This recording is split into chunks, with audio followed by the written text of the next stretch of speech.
देखो, हम लोग के एग्जाम में कभी कभी एक तरह का क्वेश्चन आएगा। क्वेश्चन क्या आएगा कि आपके पास क्वेश्चन में बैलेंस मशीनरी का पहले से दिया रहेगा, प्रोविजन फॉर डेप्रिसिएशन जो है पहले से दिया रहेगा, और आपको एक ईयर का केवल अकाउंट्स बनाना होगा। और एक ईयर के अकाउंट्स में आपके पास कहानी क्या होगा कि आपका एक एसेट्स कोई क्या होगा, या बिका होगा, और हो सकता है कि बीच में कोई एसेट्स क्या होगा, खरीदा भी होगा। अब उसमें हम लोग अकाउंट्स कैसे बनाएंगे, डेप्रिसिएशन वगैरह कैसे निकालेंगे, इसी चीज को हम लोग भी देखेंगे। इसके लिए नॉर्मल तरीके से पहले हम लोग जैसे अकाउंट्स बनाते हैं वैसे सोचते हैं कि मान लो अगर हमको एसेट्स का लेजर खोलना होगा तो हम क्या करेंगे। एसेट्स का लेजर खोलते समय मेरे पास जो ओपनिंग बैलेंस दिया हुआ होगा, हम एसेट्स का opening balance debit side balance sheet के नाम से लिख देंगे, जैसे कि हम लोग लिखते आए हैं। और अगर हमको प्रोविजन का लेजर खोलना होगा तो प्रोविजन का जो ओपनिंग बैलेंस है क्या करेंगे, उसको हम लोग क्रेडिट बैलेंस होगा, क्रेडिट साइड बैलेंस शीट के नाम से लिख देंगे। इसके बाद अगर आप गौर करो तो क्वेश्चन में क्या लिखता है कि भैया 1 जनवरी 2019 को ये डिसाइड हुआ कि भैया मशीनरी सेल करेंगे कितना में, 34,500 में। अब चूंकि साल के शुरू में बेचे हैं तो हम लोग जानते हैं कि भैया साल के शुरू में बेचने पर क्या हुआ, इस पर डेप्रिसिएशन लगाने की कोई जरूरत नहीं होगी, हम इस पर डेप्रिसिएशन नहीं लगाएंगे। लेकिन अगर हम इसको बेचेंगे तो हम जानते हैं कि भैया हम लोग भाई डेप्रिसिएशन नहीं लगाएंगे, लेकिन बेचने की एंट्री तो बनाएंगे। अब बेचेंगे तो क्या होगा, एसेट्स का वैल्यू घटेगा, हम इसको ऑटोमेटिकली जैसे एसेट्स के लिए में क्रेडिट साइड में पुट करते थे बैंक अकाउंट या कैश अकाउंट के नाम से पुट कर देंगे। चूंकि बेचे तो बेचते समय हम लोग प्रोविजन मेंटेन किए हुए हैं, हम क्या करेंगे, प्रोविजन को कैंसिल करेंगे। प्रोविजन कैंसिल करेंगे तो प्रोविजन कैंसिल करने में क्या होगा, एसेट्स का वैल्यू घटेगा। अब अगर एसेट्स का वैल्यू घटेगा तो कहां चल जाएगा, एसेट्स के क्रेडिट साइड में चला जाएगा। कहां चला जाएगा, एसेट्स के क्रेडिट साइड में चला जाएगा प्रोविजन फॉर डेप्रिसिएशन के नाम से। और चूंकि प्रोविजन कैंसिल भी होगा तो कहां होगा, प्रोविजन के डेबिट साइड में चला जाएगा, किसके नाम से, एसेट्स के नाम से। ये अमाउंट निकालेंगे कैसे, जैसे हम पहले निकालते आए थे। जैसे हम लोग खरीदे कब थे भाई, इसको 1 जनवरी 2015 को, बेचे कब हम लोग इसको 1 जनवरी 2019 को, और अकाउंट्स हमारा बंद हो रहा है कब, 31 दिसंबर। मतलब पूरी 4 साल रहा होगा, 15 पूरा, 16 पूरा हुआ, 17 पूरा हुआ, 18 पूरा हुआ, 19 को हम लोग काउंट नहीं करेंगे क्योंकि 1 जनवरी को यह आपके पास आ गया है कहानी। तो 4 साल का डेप्रिसिएशन निकाले, देखो हम यहां निकाल के दिखाते हैं कि भाई 1,20,000 का पहला साल का डेप्रिसिएशन हो जाएगा कितना, 12,000। चूंकि क्वेश्चन डेप्रिसिएशन बोला हुआ है रिटर्न ऑन वैल्यू मेथड के हिसाब से कितना, 10%। दूसरा साल लगेगा 1,08,000 का 10%, 10,800। तीसरा साल घटा के वैल्यू लाएंगे, और इसी प्रकार से जब लाओगे तो तुमको दिखेगा कि भाई इसका डेप्रिशिएटेड वैल्यू जो आपके पास आएगा, घटा हुआ वैल्यू जो आएगा वो कितना आ रहा है, 78,732। और चारों साल का अगर डेप्रिसिएशन देखोगे तो एक साल का 12,000, दूसरा साल का 10,800, तीसरा साल का 9,720 और चौथा साल का 8,748 आएगा। अगर आप सबको जोड़ते हो तो मतलब इस पर डेप्रिसिएशन कितने का आ रहा है, 41,268 का, जिसको हम लोग कैंसिल करके एसेट्स के लिए क्रेडिट साइड में डाल दिए और कहां डाल दिए, प्रोविजन फॉर डेप्रिसिएशन के डेबिट साइड में डाल दिए। अब इस एसेट को बेचे हैं तो उसका लॉस निकालोगे, जैसे आप नॉर्मल निकालते हो। लॉस कैसे निकालोगे, सिंपल बात है, डेप्रिशिएटेड वैल्यू कितना मेरे पास आ रहा है, 78,732, और इसको बेचे कितना में भैया हम लोग, 34,500 कम में बेचे। कितना कम में बेचे हैं, अगर हम लोग घटा दें तो हमारा नुकसान निकल जाएगा। नुकसान को यहां पर हम लोग क्या करेंगे, एसेट्स के क्रेडिट साइड में P&L के नाम से मेंशन करेंगे। किसके नाम से मेंशन करेंगे, P&L के नाम से। अब P&L के नाम से अगर मेंशन करेंगे तो अमाउंट कितना आएगा भाई, तो 78,732 को घटा देते हैं भाई 34,500 से, वैल्यू आता है मेरे पास 44,232। ये मेरा हो गया लॉस।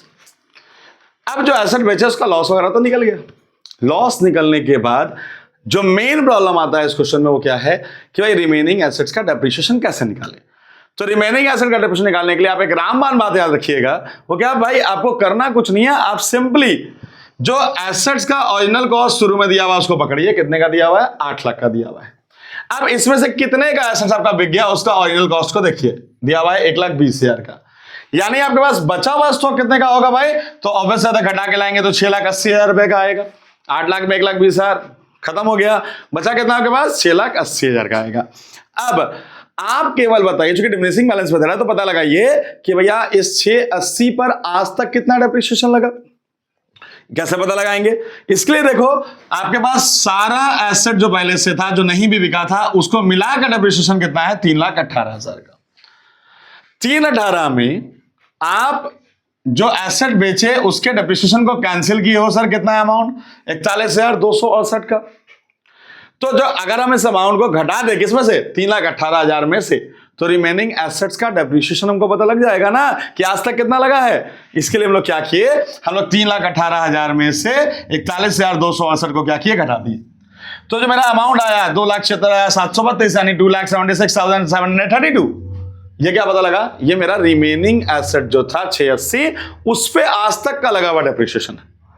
अब चूंकि हमारे पास रिटेन डाउन वैल्यू मेथड है, हमको डेप्रिसिएशन निकालने के लिए क्या करना पड़ेगा, रिमेनिंग एसेट का डेप्रिशिएटेड वैल्यू जानना पड़ेगा। अब हम क्या किए, ओरिजिनल कॉस्ट निकाल लिए कि भैया रिमेनिंग बचा कितना, 6,80,000, और ओरिजिनल डेप्रिसिएशन जो लगा हुआ था आपके पास अभी तक रिमेनिंग एसेट पे, वो निकाल लिए कितना, 2,76,732। अगर हम इस 680 में 2,76,732 को घटाते हैं तो जो वैल्यू आएगा वो रिमेनिंग एसेट्स का क्या होगा, डेप्रिशिएटेड वैल्यू होगा। डेप्रिशिएटेड वैल्यू कितना आया, 4,03,268। अब हम इसी अमाउंट पे क्या करेंगे, डेप्रिसिएशन निकालेंगे। अब अगर डेप्रिसिएशन निकालेंगे तो क्या होगा, प्रोविजन बढ़ेगा। प्रोविजन बढ़ेगा तो प्रोविजन के क्रेडिट साइड में हम लोग लास्ट डेट को क्या करेंगे, डेप्रिसिएशन के नाम से उसको मेंशन कर देंगे। अब 10% निकालना है तो अमाउंट कितना आएगा, 40,226 रुपए 80 पैसा। हम अप्रॉक्स कर सकते हैं और हम लिख देंगे 40,327 रुपया। 26 रुपया 80 पैसा को अप्रॉक्स कर दिए 40,327 रुपया। ठीक है बात। अब इस डेप्रिसिएशन का इससे कोई वास्ता नहीं है, डेप्रिसिएशन का इससे कोई वास्ता नहीं है। इस साल और कोई एसेट परचेज हुआ नहीं है। हम इस एसेट्स को क्या करेंगे, बैलेंस सीडी के नाम से 31 नंबर को हम लोग क्या करेंगे, मैच कर देंगे। और बैलेंस सीडी ऑब्वियस सी बात, अगर आप सोचोगे तो चूंकि ये प्रोविजन मेंटेन हो रहा है और एसेट्स कॉस्ट दिखाया जा रहा है, तो भैया 8 लाख में से भैया 120 घट जाएगा, तो ये बता दिया कितने का मेरे पास बचा रह गया, 680 का। और इसका आप अमाउंट जो कि आप डेप्रिसिएशन और तो लगाना नहीं है, ऑलरेडी हम डेप्रिसिएशन लगा चुके हैं, बैलेंस शीट इसका भी मिला दीजिएगा, बैलेंस शीट इसका मिला दीजिएगा, तो आपको पता लग जाएगा कि मेरे पास अभी टोटल डेप्रिसिएशन रिमेनिंग एसेट्स पे कितना लगा हुआ होगा। घटा के निकाल लीजिए अब अमाउंट। अब अगर हम घटा के निकालने का काम करें तो 3,18,000 प्लस 40,327 माइनस 41,268 अमाउंट आता है 3,17,059 रुपया। ये मेरा बैलेंस शीट डेप्रिसिएशन का आ जाएगा। तो अगर इन शॉर्ट समराइज करें तो हम लोग क्या कहेंगे कि भाई अगर हमको रिटेन डाउन वैल्यू मेथड में अगर इस तरह का सवाल रहे कि भैया अगर हमको मशीन और प्रोविजन फॉर डेप्रिसिएशन दिया है तो रिमेनिंग एसेट का डेप्रिसिएशन कैसे निकालेंगे। रिमेनिंग एसेट का डेप्रिसिएशन निकालने के लिए आपको करना क्या है, सबसे पहले आपको देखना है कि ओरिजिनल कॉस्ट ऑफ एसेट्स कितना दिया हुआ है। तो दिया हुआ कितना था, 8 लाख। इसमें जो एसेट बेच दिए उसका कॉस्ट कितना दिया हुआ है उसको ले लो और उसको घटा दो, यानी कितना अमाउंट, 1,20,000। तो आपको क्या हुआ, रिमेनिंग एसेट्स का ओरिजिनल कॉस्ट आपको पता लग गया, जो अमाउंट कितना आया, 6,80,000।